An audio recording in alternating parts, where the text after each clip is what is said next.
Friends hi అండి, hello, welcome back to my channel. ఇప్పుడైతే నేను ఆర్గానిక్గా పండించినటువంటి పాలకూరని అయితే హార్వెస్ట్ చేస్తున్నాను. ఎంత పెద్దగా ఎంత మంచి ఫ్రెష్గా ఉందో చూడండి.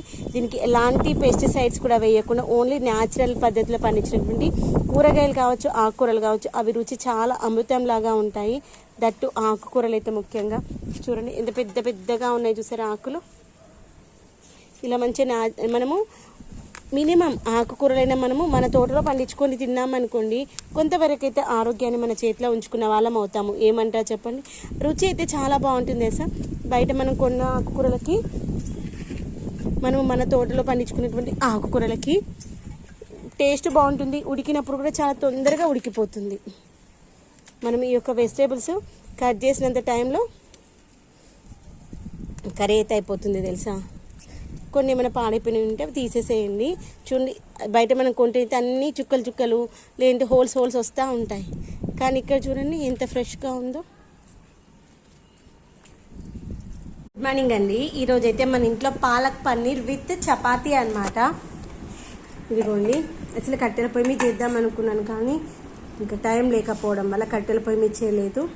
ఇదిగోండి పాలక్ పన్నీర్ చాలా బాగుంది, నాకైతే చాలా బాగా నచ్చింది.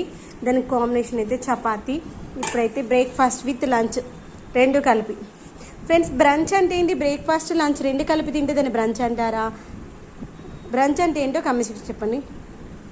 పన్నీర్ కూడా చాలా బాగుంది. ఇదిగోండి, రెగ్యులర్గా ప్లెయిన్ పన్నీర్ కర్రీ చేస్తాను, ఈసారి పాలకూరతో కలిపి చేస్తాను అనమాట. టేస్ట్ అయితే అల్టిమేట్గా ఉంది. ఇదిగోండి పన్నీర్ ముక్క చాలా సాఫ్ట్గా టెండర్గా బాగుంది. ఎప్పుడు కూడా ఫస్ట్ ఆయిల్లో కొంచెంసేపు రోస్ట్ చేస్తాను, కానీ అక్కిటికల్లా రోస్ట్ చేస్తే ఇష్టం ఉండదు అనమాట.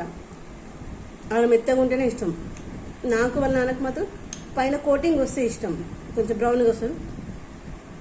అక్కిలు తినట్లేదు, పిల్లలు తినడం ఇంపార్టెంట్ కదా మనకి, మనం ఎట్లనో తింటాం.